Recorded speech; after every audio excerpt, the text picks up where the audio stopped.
نماز میں شک کی دو صورتیں، اور جہاں تک شک کا تعلق ہے تو وہ نماز میں اضافے یا کمی کے مابین تردد کو کہتے ہیں. یعنی تردد یہ ہے کہ زیادہ پڑی ہے یا کم پڑی ہے. اس کی مثال یہ ہے کہ آیا اس نے 3 رکعت ادا کی ہے یا 4. اس صورت کی 2 حالتیں ہیں. نمبر 1، کسی ایک چیز پر یقین ہونا. زیادتی یا کمی میں سے کوئی ایک پہلو زیادہ راجح ہوگا. جو پہلو اسے راجح معلوم ہو اس بنا پہ نماز مکمل کر لے اور سلام پھیرنے کے بعد سجدہ سہو کرے. یعنی آپ کہتے 3 یا 4 تو آپ کو یقین زیادہ یہ ہے کہ 4 ہی پڑی ہیں، لیکن پھر بعد میں سلام کے 2 سجدہ سہو کر لیں. عبداللہ بن مسعود رضی اللہ عنہ سے روایت ہے، انہوں نے کہا کہ نبی صلی اللہ علیہ وسلم نے نماز پڑھائی. راوی حدیث ابراہیم کہتے ہیں مجھے یاد نہیں کہ آپ نے نماز میں اضافہ کر دیا تھا یا کچھ کمی کر دی تھی. جب آپ نے سلام پھیرا تو عرض کیا اللہ کے رسول، کیا نماز کے بارے میں کوئی نیا حکم آ گیا؟ آپ نے فرمایا کیا بات ہے؟ لوگوں نے عرض کیا آپ نے اس قدر نماز پڑھی ہے. ٹھیک ہے، یا زیادہ کر دیا یا کم کر دیا، کچھ گڑبڑ ہو گئی.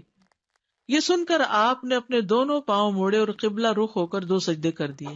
پھر سلام پھیرا اور ہم سے مخاطب ہو کے فرمایا اگر نماز کے متعلق کوئی نیا حکم آتا تو میں تمہیں ضرور مطلع کرتا، یعنی پڑھانے سے پہلے تمہیں بتاتا کہ اب یہ تبدیلی ہو گئی ہے. لیکن میں بھی تمہاری طرح ایک انسان ہوں، جس طرح تم بھول جاتے ہو میں بھی بھول جاتا ہوں، اس لیے جب میں بھول جاؤں تو مجھے یاد دلا دیا کرو. اور جب تم میں سے کوئی اپنی نماز میں شک کرے تو اسے چاہیے کہ صحیح حالت معلوم کرنے کی کوشش کرے، پھر اسی پر اپنی نماز پوری کر کے سلام پھیر دے، اس کے بعد 2 سجدے کرے. تو شک کی صورت میں کیا ہے؟ شک دور کرے اور یقین کو بنیاد بنا کر نماز پوری کرے اور اس کے بعد 2 سجدے کر لے. ابو سعید رضی اللہ عنہ سے مروی ہے کہ نبی صلی اللہ علیہ وسلم نے فرمایا جب تم میں سے کسی کو اپنی نماز میں شک پڑ جائے تو وہ شک دور کرے اور یقین پر بنیاد رکھے. جب اسے نماز مکمل ہونے کا یقین ہو جائے تو وہ بیٹھے بیٹھے 2 سجدے کر لے. کسی چیز پر یقین نہ ہونے پر یا پھر اس کے نزدیک نقصان اور زیادتی میں سے کوئی بھی راجے نہیں، کوئی سمجھ نہیں آ رہی کہ کیا ہے، تو اسے کم رکعتوں پہ یقین کر لینا چاہیے، اسے بنیاد بنانا چاہیے. بس اس پر وہ اپنی نماز مکمل کرتے ہوئے سلام سے پہلے سجدہ سہو کرے گا. اس کی مثال یہ ہے کہ ایک شخص نے ظہر کی نماز ادا کی، 3ری رکعت میں اسے شک ہوا کہ آیا وہ 3ری رکعت میں ہے یا 4تھی میں. 3ری میں شک ہوا کہ 3ری میں کہ 4تھی میں، بس وہ 3ری رکعت کو راجح قرار دے کر 1 رکعت مزید ادا کرے گا اور سلام پھیرے گا اور سجدہ سہو کرے گا. ٹھیک ہے، یعنی 4تھی کا یقین نہیں ہے نا، 3ری کا تو ہے. ٹھیک، تو 3ری بنا کے 4تھی مزید پڑے گا. کم پر بنیاد رکھنا اور رکعت پوری کر کے سلام سے پہلے سجدہ کرنا. ابن عباس سے مروی ہے کہ ایک مرتبہ عمر رضی اللہ عنہ نے ان سے پوچھا اے لڑکے کیا تم نے رسول اللہ صلی اللہ علیہ وسلم سے یا آپ کے کسی صحابی سے یہ مسئلہ سنا ہے کہ اگر کسی آدمی کو اپنی نماز میں شک ہو جائے تو وہ کیا کرے؟ ابھی یہ بات ہو رہی تھی کہ سامنے سے عبد الرحمن بن عوف رضی اللہ عنہ آ گئے. انہوں نے پوچھا کیا باتیں ہو رہی ہیں؟ عمر رضی اللہ عنہ نے فرمایا میں اس لڑکے سے یہ پوچھ رہا تھا کہ کیا تم نے رسول اللہ صلی اللہ علیہ وسلم سے یا آپ کے کسی صحابی سے یہ مسئلہ سنا ہے کہ اگر کسی آدمی کو نماز میں شک ہو جائے تو وہ کیا کرے؟ عبد الرحمن نے فرمایا میں نے رسول اللہ صلی اللہ علیہ وسلم کو یہ فرماتے ہوئے سنا ہے کہ اگر تم میں سے کسی کو اپنی نماز میں شک ہو جائے اور اسے یاد نہ رہے کہ اس نے 1 رکعت پڑھی ہے یا 2 تو اسے چاہیے کہ وہ اسے 1 شمار کرے. اگر 2 اور 3 میں شک ہو تو انہیں 2 سمجھے، 2 اور 3 میں شک ہو تو 2 سمجھے، 3 اور 4 میں شک ہو تو 3 شمار کرے. پھر اپنی نماز سے فراغت پا کر سلام پھیرنے سے قبل بیٹھے بیٹھے سہو کے 2 سجدے کر لے. سجدہ سہو کے دیگر احکام. سجدہ سہو نماز کے سجدے کی طرح ہی ہے. سجدہ سہو 2 سجدے ہوتے ہیں، ان کے درمیان بیٹھا جاتا ہے اور اس میں مسنون یہ ہے کہ بائیں پاؤں کے اوپر بیٹھے، اس کے بعد تورک کرے یہاں تک کہ وہ سلام پھیر دے. کیفیت اور ذکر کے لحاظ سے ان 2 سجدوں کی صفت باقی نماز کے سجدوں جیسی ہے. یعنی جیسے آپ کسی رکعت کے اینڈ میں جا کر 2 سجدے کرتے ہیں نا، تو آپ اپنا پاؤں کیسے کرتے ہیں؟ دایاں پیچھے موڑ لیتے ہیں اور بائیں پاؤں پہ بیٹھ جاتے ہیں، اور جب سلام پھیرنا ہو تو کیا کرتے ہیں؟ نیچے بیٹھ جاتے، تورک کرتے ہیں. تو سجدہ صاحب کے بھی ایسے ہی کریں گے.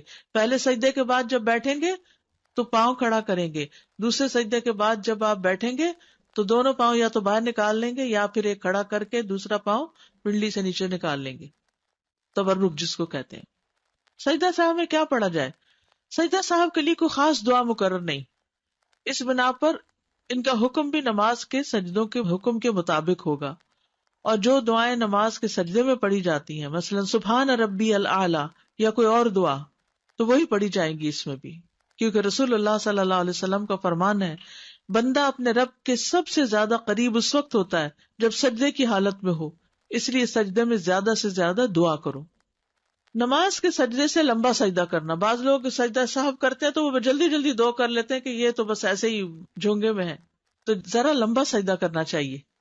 ابو ہریرہ رضی اللہ عنہ سے روایت ہے کہ ایک مرتبہ رسول اللہ صلی اللہ علیہ وسلم نے 2 رکعتوں کے بعد سلام پھیر دیا تو آپ سے ذوالیدین نے کہا، اے اللہ کے رسول، کیا نماز کم ہو گئی ہے یا آپ بھول گئے؟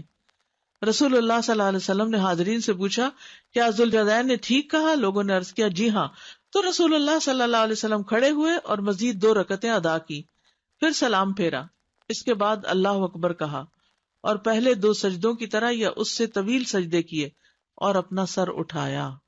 یہ اہم بات ہے، آخری جملہ، پہلے 2 سجدوں کی طرح یا اس سے زیادہ طویل سجدے کیے پھر سر اٹھایا. نفل نماز میں بھی سجدہ صاحب کرنا ہوتا ہے، صرف فرائض میں نہیں ہے یہ. ابن عباس نے اپنے وتر کے بعد صاحب کے 2 سجدے کیے. سلام کے بعد اگر گفتگو کر بھی لی تو بھی سجدہ صاحب کر سکتے ہیں. عبداللہ بن مسعود سے روایت ہے کہ نبی صلی اللہ علیہ وسلم نے سلام اور گفتگو کے بعد صاحب کے 2 سجدے کیے.